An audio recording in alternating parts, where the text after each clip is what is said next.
this Ukrainian guy, their leader, this guy is badass. Have you seen like him just wearing like green t-shirts, giving press conferences? Yeah. He's amazing. This guy's amazing. This guy's I don't know much about him. I don't know what's going on. I don't know what's like kind of media portrayal versus whatever else. But the guy does come across like a goddamn hero.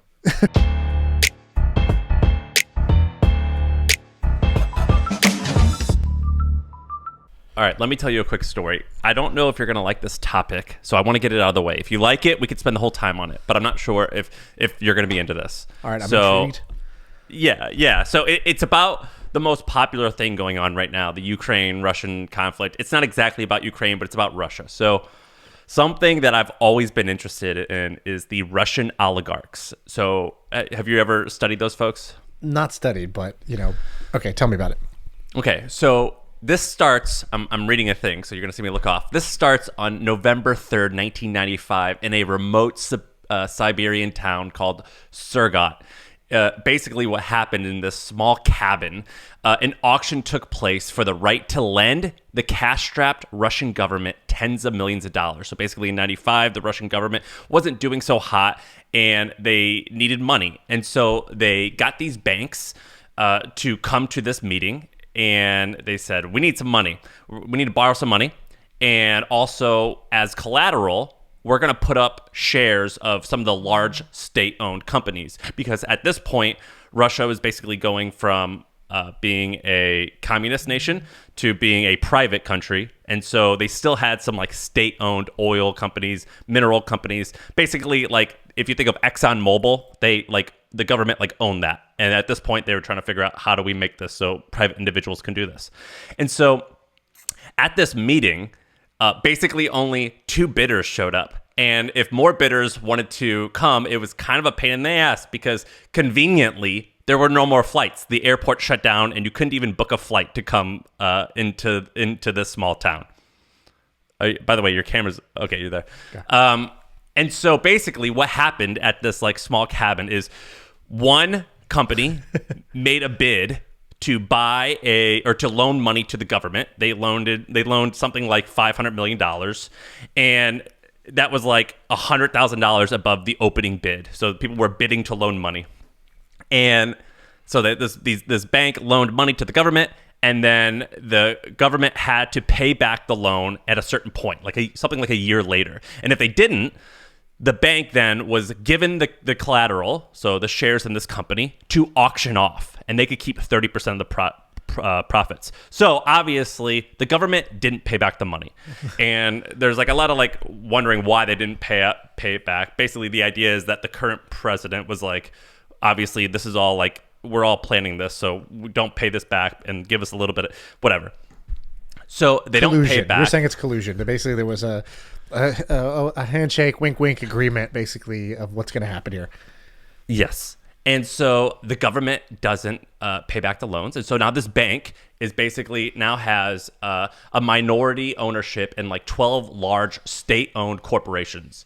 And they basically holler at 8 to 10 guys who are already relatively successful. And they basically said, you want to make a bid on this company? I'm going to make sure no one else bids on this company, but I'll give it to you. You interested? And that's exactly what happened. And why would they do that? Why would they hook up these individuals in that way? They did it for 3 different reasons. The first reason, and a lot of this is just hearsay. The first reason is the person who was president at the time. Who was it, Ben? What was his name?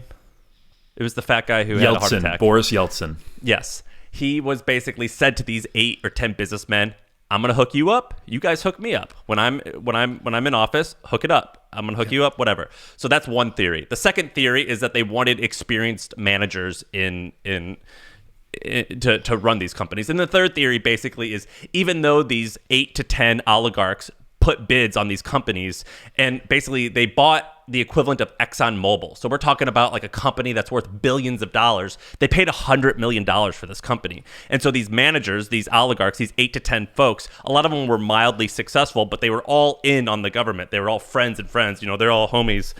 They did take on risk. So these companies did have debt, and they had to go and collude with other people and fire the rest of the managers of the company. So it was basically almost like a PE thing, but it was pretty dirty. All right, and then I forgot to tell you this, but this is the most important thing. I can't believe we didn't talk about this earlier, to be honest with you. Because if you're listening to this and you like what you're hearing right now, and you haven't gone and subscribed to the My First Million podcast wherever you get your podcast, then that's the thing you got to do. There's nothing more important than doing that right now. And don't do it because I said to do it. Do it because you want to do it. Do it because that's who you are. And the government was like, yeah, we want like these mercenaries to be in power, because if they make these companies better, our government's going to be better. The Russia's going to be better. And so they basically, profits after this whole deal, profits to these companies grow by 50x. Market caps go up by 100x. And so here's an example. The reason I got interested in this is there's this guy named Roman Abramovich. What's his name? Ben, how do you say his last name? I think it's Abramovich. We're going to call him Roman. So the fact Roman, that Ben even knows what the hell you're talking about right now is impressive, and he's like a part of your brain that's like outside of your body, and you're like, brain, what's that name? Oh, yeah, here it is. Roman's famous. Roman owns, we're just going to call him Roman. He owns Chelsea, the soccer team. So he's like a famous guy, and he owns like this 200-foot yacht. He's like a big deal. And basically, he paid $100 million. Him and his partner, Boris, paid $100 million. And they came up with a little bit of money, and then they went and hollered at like other rich people, and they said, hey, loan us some money. Let's buy this company. They paid $100 million for a company that is now like the 8th or 10th largest oil company in the world. So imagine paying, in the mid-90s, imagine paying $100 million for ExxonMobil. Right. Insane. And so these companies explode. Now, they explode partially because basically what these owners did, these 8 to 10 oligarchs, what they did was they purposely tanked the company, so it sucked for a long time, and then they bought out the rest of the minority shareholders, so it was, again, cronyism there. And second, these were government-run companies, so they're shit. And so these private individuals, they did a pretty good job of making them better, and they became far more profitable. And this created like 8 to 10 guys that were worth like up to $40 billion. So at one point, one of them was worth $83 billion. And, things have changed, but it created so much wealth between these few folks. And then also like trickled down. So here's the craziest part is that a bunch of the managers of the company. So basically there was like the minister of oil or something like that as a government official. He sets up one of these companies. He eventually becomes president of one of the companies, and now it's worth $8 billion, even though he was like a government official. So I thought it was interesting because I actually wanted to read a book about these folks, because I'm like, oh, who's this like rich guy that owns Chelsea football? Let me like go and learn from him. And what I realized is like I pretty much can't learn from him. I mean, I could maybe learn some stuff, but like his process is not like replicable. I can't replicate it because he was like 38 and Russia had just fallen, and he basically turned $0 into, he's worth now like $20 billion, all through this cronyism. But I thought it was incredibly interesting. Have you not heard about these folks? I've never heard any of that in my life.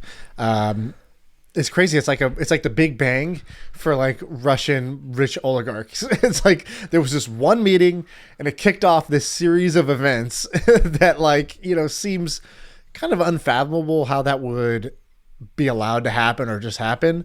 But then they also consolidated power, right? Like didn't Putin basically like take all their money and consolidate all their power? Here's the second interesting part of the story, and I actually learned this from listening to Ben's podcast. So basically, Putin was considered like the anti-corrupt guy for a minute. Like when he was elected, he was like, I'm not going to stand for that nonsense. And he made an example of one of the guys, one of the billionaires. His last name starts with a K. I'm not going to try to pronounce it. It's a challenge. He put this guy in jail for 14 years.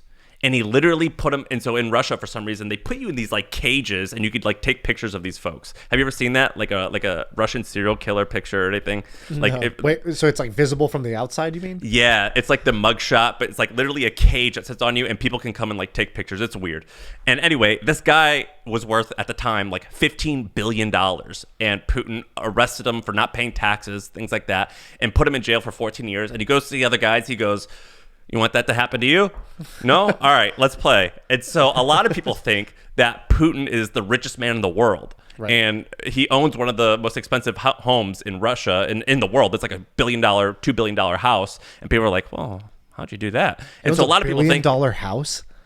Yeah, Ben was telling me all There about is it. a It's billion-dollar house. Wow, I didn't even realize that. It's It's got like it's a got skyscraper. It's yeah. It is like It's a this whole compound. complex. It's got private beaches. It's got like pools on pools. It's got guest houses. It's basically got a hotel on it. It's like a house is maybe not the right way to think of it, but it is a house. It's a private residence for Putin. But basically, like, there's no proof of this, but a lot of people, because even when the Panama Papers were released, they couldn't find Putin's accounts. But basically, a lot of people are like, well, so he made an example out of this one guy, and he went to the rest and goes, y'all want to play? Let's play. And now Roman, by the I way, was really hoping you'd attempt a Putin accent there. Kind of No, I'm disappointed, not gonna lie. The story is good, but it's just missing that little something. I think Ben you could or do it, Ben but not giving me. it a shot. Ben, I think you have a little bit of the Russian twinge in your speaking. You could. Yes, they tell me I speak good in Russian accent. I will try. Is this like racist? Can I do this? Is this okay? I don't know. Don't worry. It's borderline. I don't think it's a race. We have the cancellation vaccination. You're allowed to do a funny accent here, and people. As long as it's Russian. If you're listening and you took that too seriously, just swipe over and delete the podcast and go on with your life. And to wrap this up, basically, the way that these guys all work now is a lot of these oligarchs are part of like the peacekeeping, like they're helping Putin like negotiate peace. So like the way that this shit's intertwined is just bananas. It's crazy. And I was like trying to learn about these folks, and I was like, oh well, like there's nothing to learn here. I can't do this. Like this is just crazy. And these guys are so wealthy, and so it's trickled down. But if you basically, a lot of them when that happened were in their 30s, like 35. 38 years old, and that's why I got interested in this, because I remember years ago reading about these folks. I'm like, how does a 38-year-old become worth $3 billion? What the hell? How did a 38-year-old become CEO of a diamond mining company? And it All right, was so stupid question. What does the word oligarch actually mean? I think it just means when there's a small group of people that are in power. But basically, Sort of like a cartel, basically. yeah, not well. There's like, what are you gonna say, Ben? It's just like typically the way that it is classically defined is over here you have a monarchy, which is ruled by a single man. Over here you have democracy, which is ruled by everyone. Oligarchy sits in the middle of like rule by a few people. A handful, right. Yeah.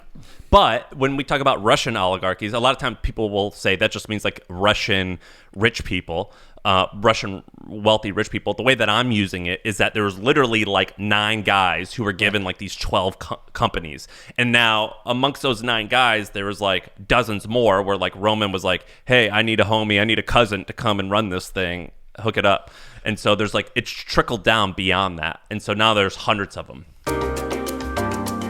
Quick interruption. Do me a favor. Scroll down, and you're going to see a link to The Hustle. So if you want to stay up to date on the tech and business news you need to know, check out The Hustle. It's a daily email. I used to help write it. I love it. So check it out. Scroll down below. I'm on a Business Insider news story about Putin's wealth right now, just because I wanted to see the $1 billion house. So the house, $1.35 billion. It's a crazy palace with 3 helicopter landing pads and stuff like that. But the thumbnail was Putin doing basically like a Bowflex. So he's like, he's basically standing there. He's got both cables, and he's like clearly about to do like a peck fly. And that was the thumbnail they chose, not one of his palace or his cars or anything like that. They chose Putin wearing cashmere sweats that cost $1,400, and then a matching top, which just looks like a Hanes t-shirt, for his workout outfit total, which was $3,200. And then it's just like every picture is hilarious. It's like him cheersing with a champagne. It's like only power photos, which is really funny. And keep in mind, this is a guy who, before this, he was in the KGB, so it's like the CIA of America. So This is a government salaried person for the last 30 years. So this is crazy. Yeah. Ben, how did you feel? So you did the How to Take Over the World episodes about Putin, and I called you up about this. I was like, Ben, re-release the episodes. A lot of people are curious about Putin right now. Release just re-upload them as new episodes. But you kind of researched this guy a lot. Can we talk about this like Russia-Ukraine thing for a second? Yeah, let's do it. What's y'all's reaction to this? And I guess the disclaimers is we're not experts. We're just friends talking about like, yo, do you hear what's going on? What'd you think about this? So Ben, what did you think? Because you've spent a lot of time reading about this guy. Yeah, my reaction is probably different from most people's. I think most people who listen to my podcast view it as like an anti-Putin podcast, like think it's pretty hard on him, and I think in some ways it is. It calls him out for some of the bad things he's done, including murdering people and like maybe doing a false flag domestic terror attack on the Russian people. So like it's not a pro-Putin podcast. Having said that, I think a lot of people's reaction has just been like, Putin is Hitler. He's going to keep marching through countries until we stop him. Like all he wants is more power, more territory. He's a megalomaniac who's doing this just because he's tripping. And I think that what they're missing a lot of the psychology of Putin of this is someone who was, as Sam said, a part of the KGB, right? So he's a part of the Soviet Empire when it's a big empire. He watches it fall from grace, and then he watches his country get looted in the mid to late 90s, and kind of says to himself, all right, well, America was supposed to come in and make the situation better. I'm never trusting these guys again, right?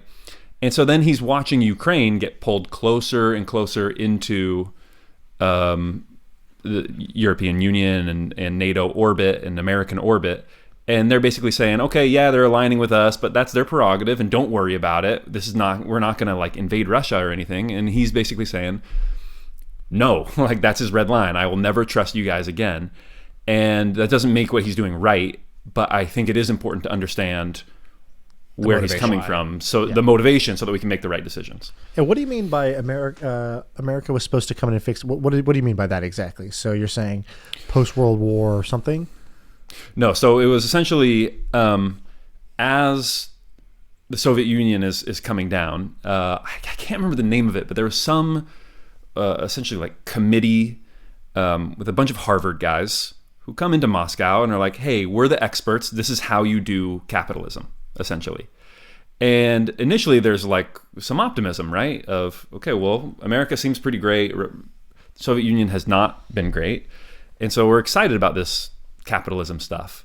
And turns out they just wear the sweatshirts. Never went to Harvard.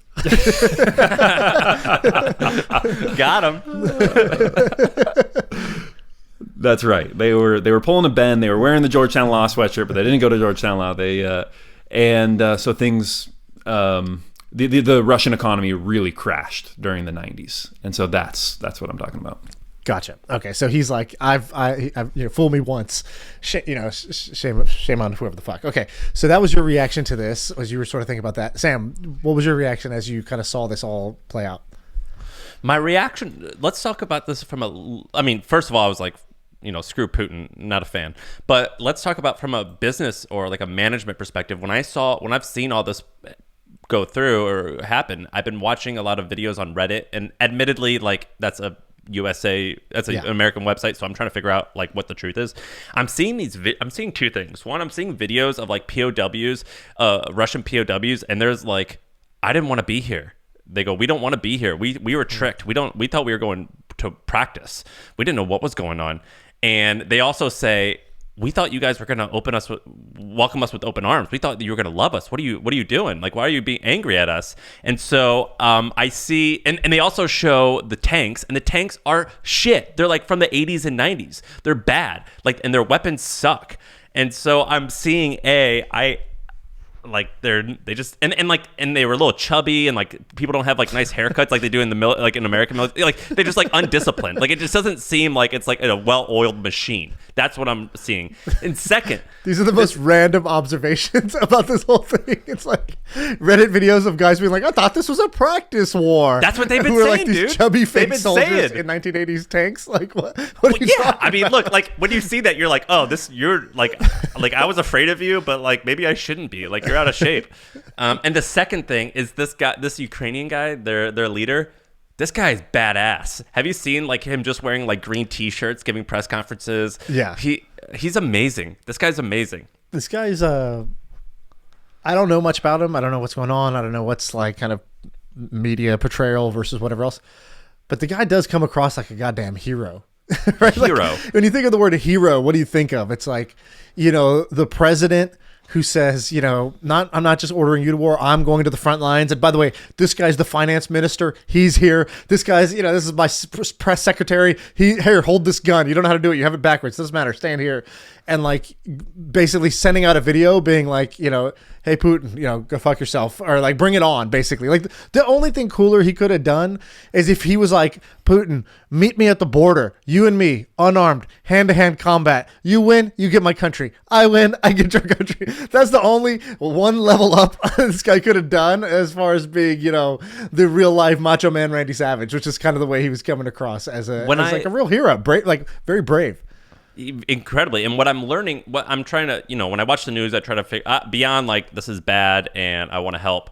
The thought is like, how can I use this to improve? And my takeaway here is what Putin has done. They say like he's like they showed him with giving a press conference, and he was on this huge table, and his generals were like literally 20 feet down on this table, and he was kind of by himself, and that was kind of a representation of him being a little distant. Yep. And whereas this guy was like literally on the streets toasting coffee in the morning. Right. And my takeaway is, in order to get someone to do something, you have to make them want to do it. You can't force them to do it, because if you force them to do it, it's a short-lived, short-term thing. Right. And with the Ukrainians, there was a poll where 90% of them support this guy, and they are all in the streets. They're all like pouring styrofoam into bottles with gasoline, because that's how you make napalm, and they're using it for Molotov cocktails. Yeah. And they like, it sounds weird, but it seems like they're happy in the sense of like, they have a sense of purpose, and they have a community, and they have a mission. And maybe not happy is the right word, but like purpose driven.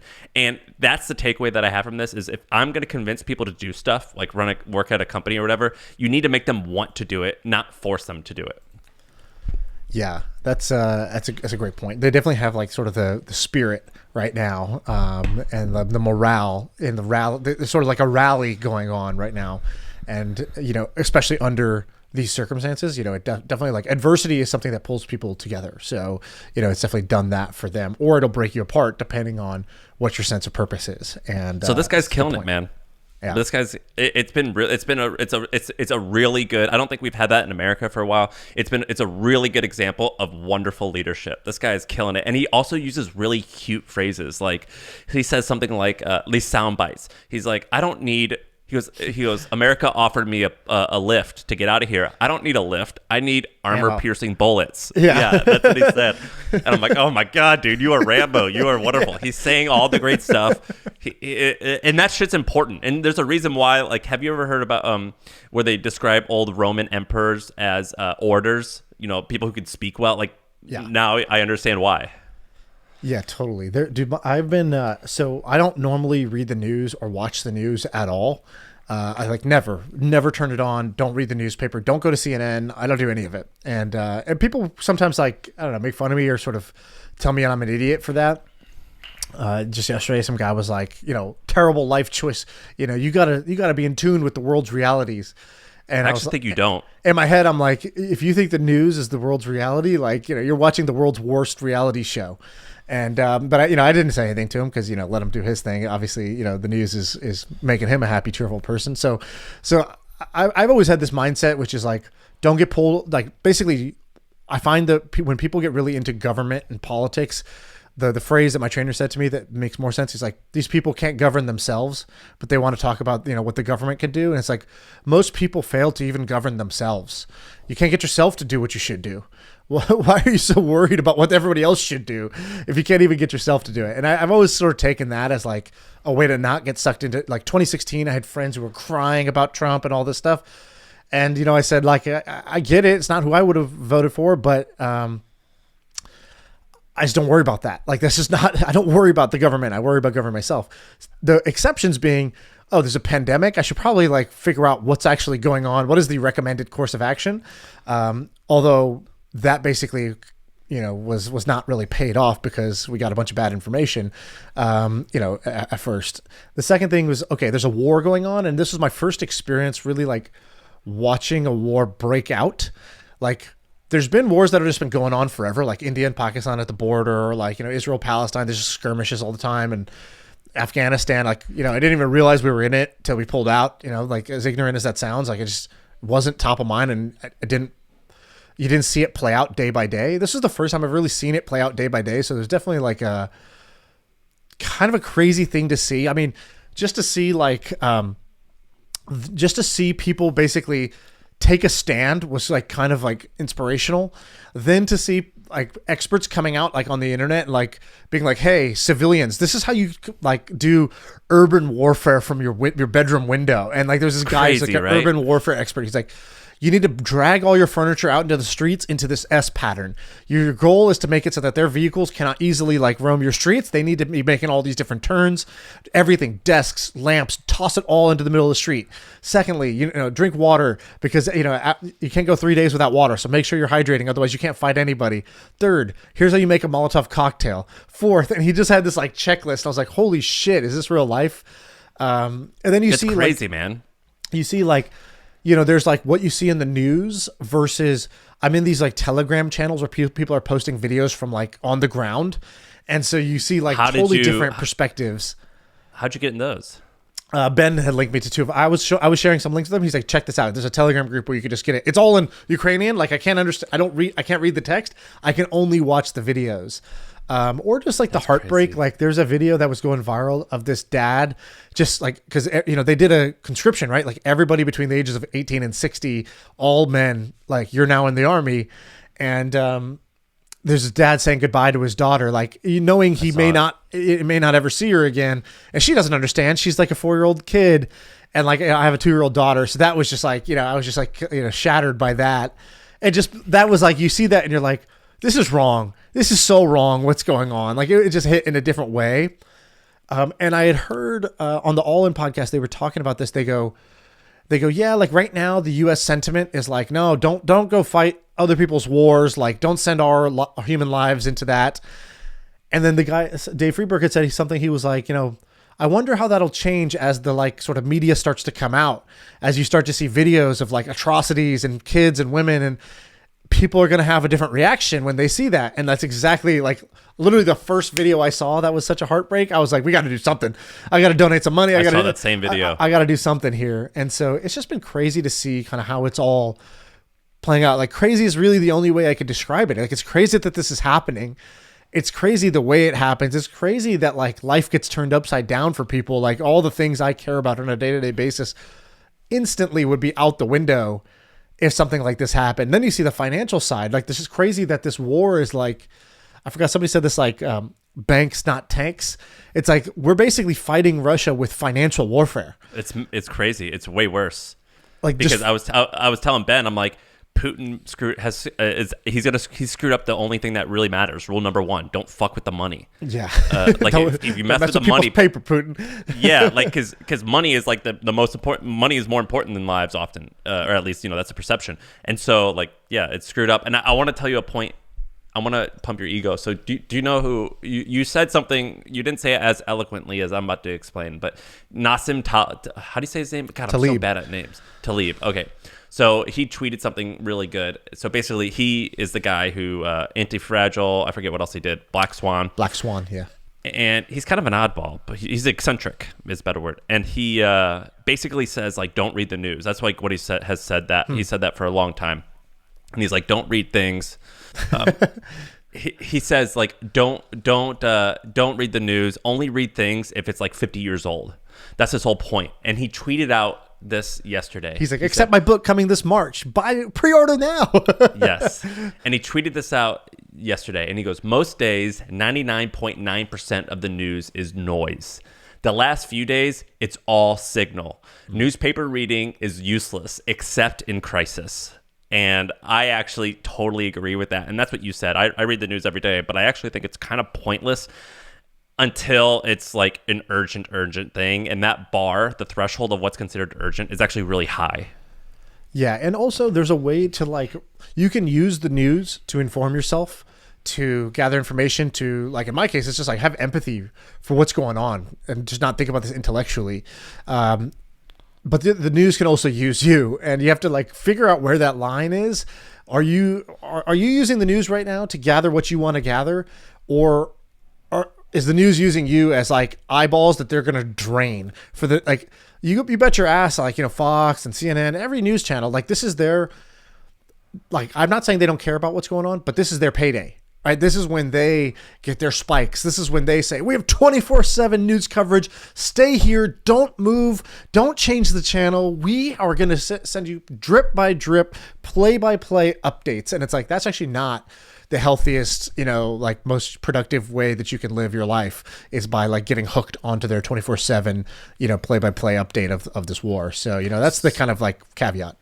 So this is the last point I'll make, but basically one of my heroes, he's on my wall here, you can't see him, is Ted Turner.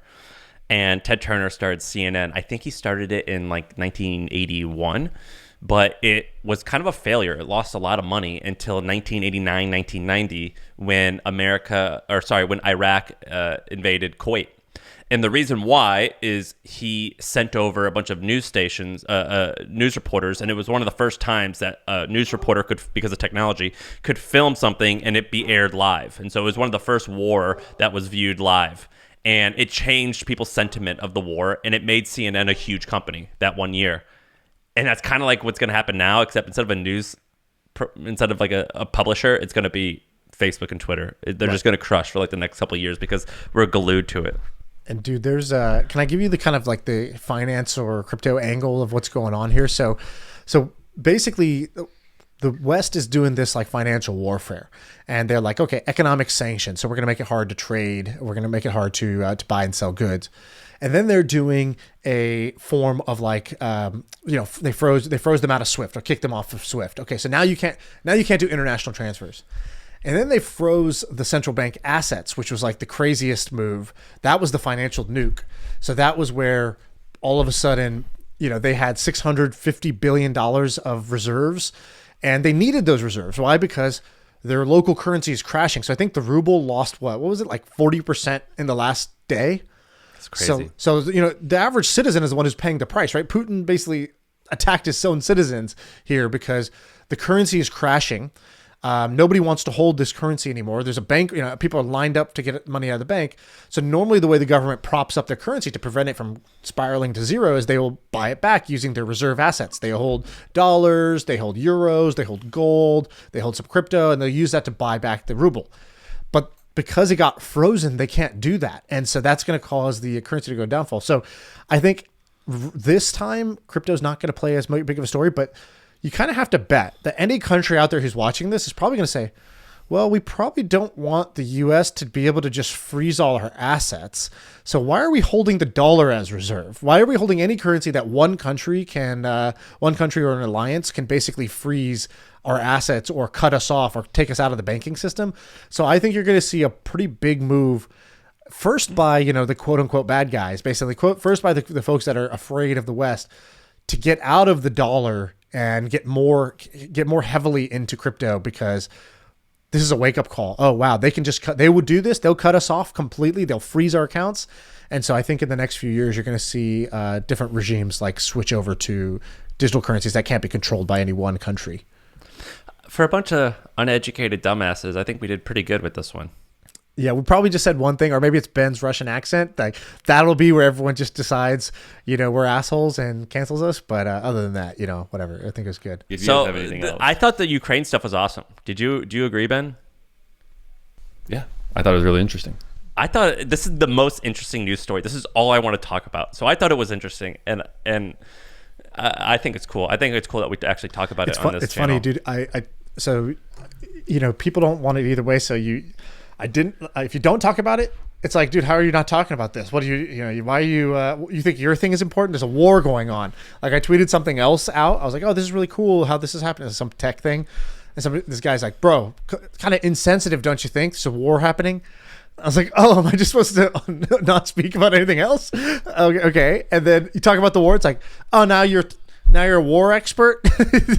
Well, you wrote something in the Milk Road that was great. You said, I think the opening line was, we're not going to mention the Bitcoin price today because it's not really that important. And I know what you guys are thinking, like, stay in your lane, Milk Road. And the truth is, we know our purpose, but we want to talk about, and I forget, you went into like a bunch of different stuff, but I thought that was a really good line. What did people say about the Milk Road writing about this? Let's see. I'll open up this thing is the like feedback thing is so helpful, but also, like daunting at the same time. Because Did you see? Well, while you're pulling this up, I'll say something. Did you see when I tweeted out? Are there any pro-Putin people here? What is your opinion? I want to hear your perspective because everyone I know is anti-Putin, and a lot of people got pissed at me for asking that, and I thought that was crazy. Yeah, I tweeted something else similar like that. I was like, hey, so, just trying to like, educate myself. Like, what would be, and I think I said it something like, I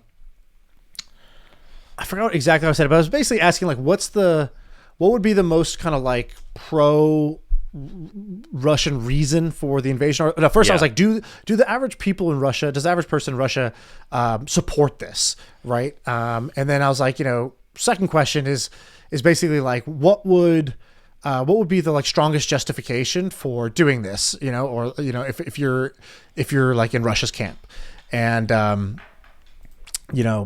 I didn't get too much flack for it because I like had to like hedge it like crazy, but it's so crazy that you have to like really like soften everything so much. Yeah. I guess you don't have to, but if you don't, you're definitely gonna like the discussion becomes about you rather than just being able to be intellectually curious and say, I'm trying to understand, I'm trying to learn, I'm trying to think for myself, and I'm not saying I disagree with anything. I just want to actually like understand all the perspectives that that exist. So I said Steel manning. I want Steel man this shit for me, dog. I wrote, what would be the most pro-Russian invasion reason? Basically, if you tried really hard to think about why this is justified, what would you come up with? And then I got a bunch of answers. I got 26 answers to that, and I was like, okay, that's cool. That's helpful to hear. And what about the Milk Road? What were the replies? Did anyone tell you to F off? I'm opening it up. What did they say Almost to certainly LeBron James? When LeBron James gave his opinion on some stuff, everyone's shut like, up and dribble. Just shut up and dribble, LeBron. Yeah. What did anyone? They won't even know what to shut up and podcast. What are they going to tell me to do? Shut up and type, Sean, or I don't know. Like, I'm going to read the first. I'm going to read the first 3 good reviews. Like we have a system. It's like one milk cup, like the emoji. Like 1 milk is terrible, 3 milks is average, or 5 milks is great. So the tone, the analysis, the new war insights, humor. This has it all. That's 5. Another 5 one. I like the insight into the conflict going on right now. Another one, I think you wrote this, struck absolutely the right tone. Sam, is that you? Or is that a different Sam? That's not me. I replied. I said, this is really good. Okay, great. Great newsletter today. Way to have a perspective and a sense of humanity. I'm glad you avoided the business as usual and dove into how crypto is involved in this.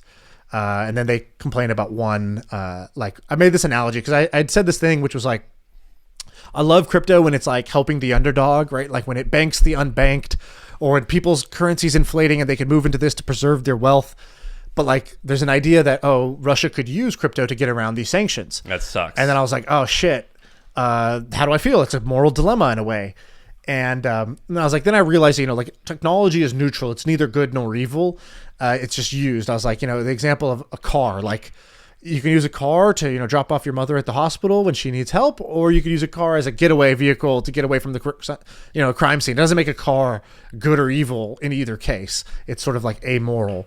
And so some guys like disagreeing with that. All right, let me see if there's a 1-star review. Yeah, was there any negativity?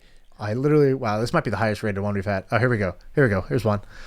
You should effing stick to crypto and stay out of politics. Okay. Number 1, awful. Shut up and dribble. This one. Not one milk. Awful.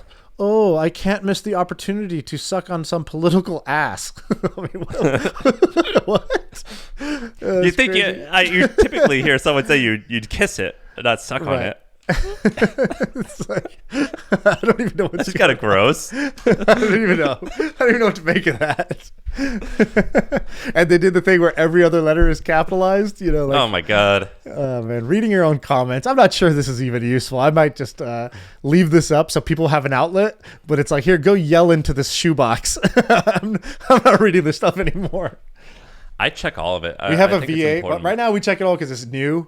But like we have a VA who basically will just summarize the like, here was your score, and here's like the like kind of valid criticism and the valid like compliments. So I'm just gonna read that from now on and not the raw stuff unless I really need to go hate my life. Yeah, there's a bunch of. I'm actually for this Maven thing I'm doing. I'm talking about feedback. I'm like, not all feedback's important. Like for example, If people complain about pricing, I'm like, I don't really listen to that. I don't care what they say about price because I'm not going to change. Another thing is like, if they say like, well, I wish you would have sent that email. This is what we used to get in the hustle. Like, send that email earlier. Sometimes I'm like, all right, we'll do it. But then once we started sending at 6 a.m. and I would get complaints, I'd be like, I'm not listening to this anymore. Right. We're not doing it. And so it is hard to figure out what is actually important and what's not. And for a lot of feedback is actually not important. Totally. It's all noise, or it'll whiplash you. You do one thing and then they'll say one thing, you do the other. I remember at Twitch this happened. We went to an exec offsite and they're like, all right, so the feedback amongst the execs to the CEO and the COO was like, you didn't listen to our input enough. Like, we felt out of the loop. You guys just decided it was too top down. And then the next offsite was 3 months. So they spent that whole offsite gathering, like, what do you guys think? What are your opinions? What would you do? Like, trying to get like the bottoms up. 3 months later, it was like, okay, let's read out the feedback from last time. What's happened in the last 3 months. Like, God, can you guys just make a decision already? You're the leader. You're supposed to just make a call. Like, why do you keep asking us? You're supposed to have the answers. It's like, wow. It's like this like really extreme whiplash of like, you're never happy one way or the other. And the best answer I got was like, if you take 10 pieces of feedback, they're all informative. 9 will inform you. They'll tell you about the person. It's not about you. It'll tell you about them. And then 1 will tell you something interesting or insightful about you. You have to figure out what's the 1 out of 10 and what's the 9 that's just about this person. Like, some guy tweeted some feedback about my course, like saying, it's going great. Like, it's been awesome, blah, blah, blah. He was talking about like, I love the energy. Like, Shaan, it's like a performance. It's not just like, here's some slides. And so some guy replies, he goes, oh, it's a performance. It's all about energy. So basically you nothing insightful, probably just a big motivational talk, huh? Stuff you could have just found on the internet. And then the guy, the original guy responds, he's like, well, yeah, like, 80% of anything you can just go Google and find. But reality is most people are not going to know what to Google, even if they're not going to go take the time to Google. So it's great to like have it all packed in. And the guy's like, yeah. All I heard is I'm paying $950 just to hear Shaan pump me up. It's like, all right, so that's about him. That's not about it's not about the course. The biggest thing when the hustle, when we first, I remember we hired 2. It was just me and another guy, and we hired 2 or 3 interns, and so these weren't even full-time employees. And we used to, from the beginning, we did this thing where every, I think, Wednesday we would go out to lunch. And I remember the first time we had other people in that office. I said, all right, well, what do you guys want to do for lunch? And I got 3 or 4 different answers. And I was like, lesson learned, never ask. And so from that point on, it was, we're going here. I said, here's what we'll do. Every week, someone else, there's a decision maker. But you can't ask. You decide. Right. And I found that people are just happier that way, and life's easier. And oftentimes it's like that with feedback, where it's just like, I'll listen to sometimes, but most of the time I'm just doing what I want to do, and I'm just going to deal with the consequences. Right. So, Yep. Can I ask you a random question about Milk Road? Who designed the like milk jar? Who did that little graphic? I don't know. Ben got that made, or he found that somewhere. I think he got it made from. There's a guy who we featured their DAO. So it's pretty cool. There's a bunch of designers that got together in this DAO. I think it's called Vector DAO, and it's basically like high level designers, and they basically created a ad hoc agency. So companies come to them, they pay them, and then like anybody in the DAO can like take the project and like form a little guild, like 5 people that form a team, and they'll go design the thing. And basically it's like an agency that was like, they don't have a hiring and firing process. You just sort of join and you can either contribute or not contribute at the end of the day. And so the thing is cool, but it's pretty expensive. It's pretty pricey. So I think when we were featuring it, we talked to some guy, Ben met some guy, and then one of the people in Vector DAO was like, yo, I just like the Milk Road, and your thing's so ugly. Like I gotta improve it. So are they Indian, Shaan? Are they Indian? I don't think they're Indian. No, they. And then Ben, what Ben does is he's like, he'll just post something and be like, hey, what do you? I made this design. What do you think of this? And the guy's like, Ben, I know what you're doing. You just keep showing me stuff that's so ugly that I can't help myself but go fix it. Like, fine, I'll fix it again. And he's done that twice now. So I just did a reverse Google image search, and there's an article written in the India Times, and it's using your logo. So so maybe that one is that icon is one that had been found instead of the design. But the guy designed like all the like banners and the breaks in the email itself, like the format of the design of the email. Wow! And look, why do you ask that, one Ben? lady? Because I really like the formatting and the design, and it's really simple. Like, it's basically just that little milk jar and like that color blue. Yeah. And I find it really simple but attractive and memorable. Oh, thank you. Wow, That's flattered. Are you describing Shaan or the Yeah. logo? Why am I blushing right now? Katie's got to watch right. out. She's got to watch her back. All right, that's the episode, I think, right? Yeah, we're 17 minutes. Sam's like, I got a hard stop at the hour. And then I'm like, we just keep talking about random useless stuff.